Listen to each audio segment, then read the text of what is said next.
నమస్కారం. ఇప్పుడు మధ్యప్రాచ్యంలో పరిస్థితి చాలా ఉద్రిక్తంగా ఉంది. అసలు విషయమేంటంటే, కేవలం 60 సెకండ్లలో జరిగిన ఒక ఆపరేషన్తో ఒక దేశ భవిష్యత్తే మారిపోయిందని ఒక సోర్స్ క్లెయిమ్ చేస్తోంది.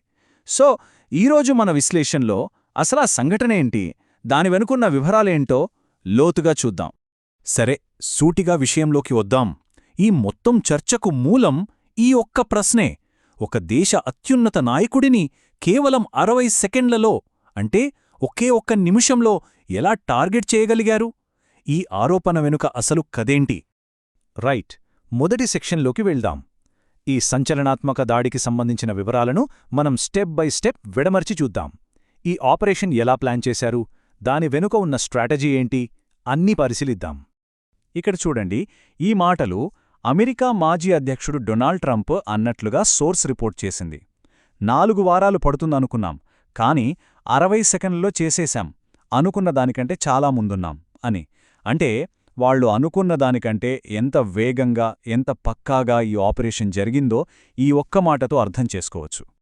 ఈ టైంలైన్ చూస్తే ఇది ఎంత పక్కా ప్రణాళికతో జరిగిందో మనకర్థమవుతుంది. నెలల తరబడి నిఘా పెట్టారు. అందర్నీ ఆశ్చర్యపరుస్తూ పగటిపూట దాడి చేశారు. ఇంకా చెప్పాలంటే ఉదయం 9:40కి దాడి మొదలైతే 9:41కి ఆపరేషన్ క్లోజ్. కేవలం ఒకే ఒక్క నిమిషం.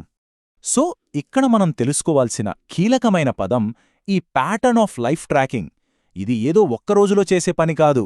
ఆధారం ప్రకారం సిఐఏ నెలల తరబడి ఖమేనీ యొక్క ప్రతి కదలికను, వాళ్ల రుటీన్ను, ఎవర్ని కలుస్తున్నారో అన్నిటినీ ట్రాక్ చేసి ఆయన ఫలానా టైంలో ఫలానా చోట ఉంటారని ఒక ఖచ్చితమైన అంచనాకొచ్చింది. ఈ టెక్నాలజీయే ఆపరేషన్ విజయానికి పునాది వేసింది. ఈ దాడి సక్సెస్ అవ్వడానికి చాలా కారణాలున్నాయి. 1, సిఐఏ, మొస్సాద్ కలిసి పనిచేశాయి. 2, ఎవరు ఊహించని విధంగా పగటిపూట దాడి చేసి షాకిచ్చారు. ఇక ఇరాన్ సైడ్ నుంచి జరిగిన పెద్ద పొరపాటేంటంటే, నాయకులందరూ ఒకేచోట, అది కూడా ఒక అబోగ్రౌండ్ బిల్డింగ్లో మీటవడం. చివరి నిమిషంలో బాడీగార్డుల ఫోన్ సిగ్నల్స్తో ఎగ్జాక్ట్ లొకేషన్ను కన్ఫర్మ్ చేసుకుని దాడి చేశారు. అంతేకాదు, దాడి తర్వాత ఇరాన్ గగనతలాన్ని కూడా తమ కంట్రోల్లోకి తెచ్చుకున్నారని రిపోర్ట్. ఖమేనీని తొలగించారనే ఆరోపణల తర్వాత వచ్చిన అతిపెద్ద ప్రశ్న, ఇప్పుడు ఇరాన్ పరిస్థితి ఏంటి, నెక్స్ట్ ఎవరు? ఈ సెక్షన్లో ఇరాన్లో ఏర్పడిన ఈ పవర్ గ్యాప్ను ఎవరు భర్తీ చేయొచ్చు అనే 3 అవకాశాలను చూద్దాం. ఇక్కడ మనకు 3 ప్రధాన మార్గాలు కనిపిస్తున్నాయి. 1, రాజ్యాంగం ప్రకారం ఒక టెంపరరీ కౌన్సిల్ ఏర్పడి వాళ్లు కొత్త నాయకుణ్ణి ఎన్నుకోవడం. 2, ఒకవేళ దేశంలో అస్థిరత ఏర్పడితే 2 పవర్ఫుల్ మాజీ ఆర్మీ కమాండర్లు అధికారాన్ని చేజిక్కించుకోవడం.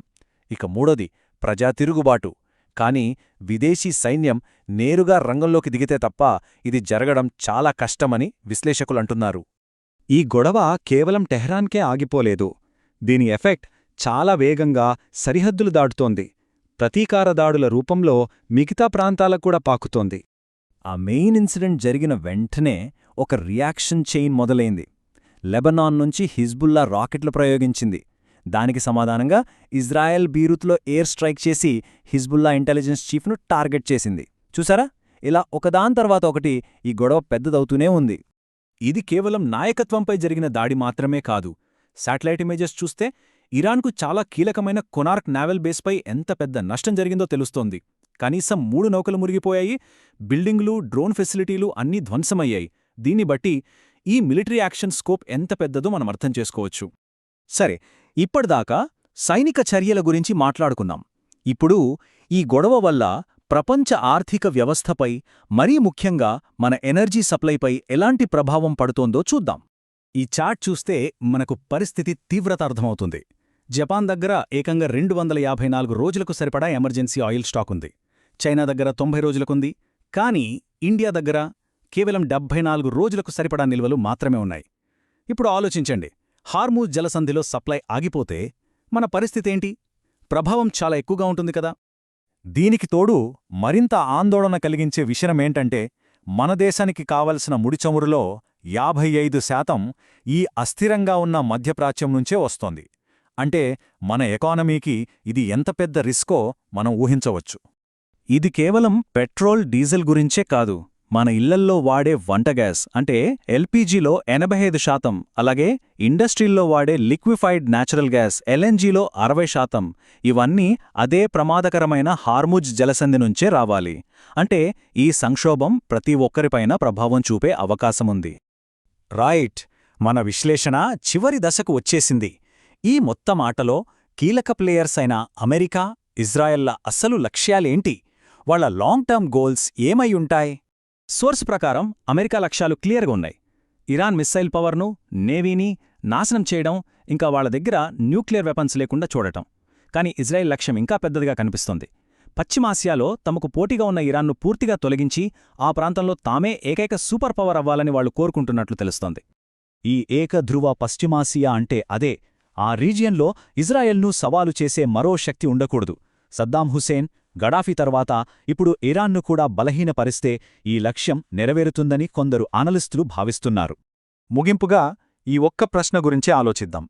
ఈ సంఘర్షణ మధ్యప్రాచ్య రాజకీయ స్వరూపాన్నే శాశ్వతంగా మార్చేయబోతుంది. అయితే పాత ఆర్డర్ కూలిపోతున్న ఈ సమయంలో పుట్టబోయే ఆ కొత్త మధ్యప్రాచ్యాన్ని ఎవరు శాసిస్తారు? ఎవరు దాన్ని తమకు అనుకూలంగా మలుచుకుంటారు? దీనికి సమాధానం కాలమే చెప్పాలి.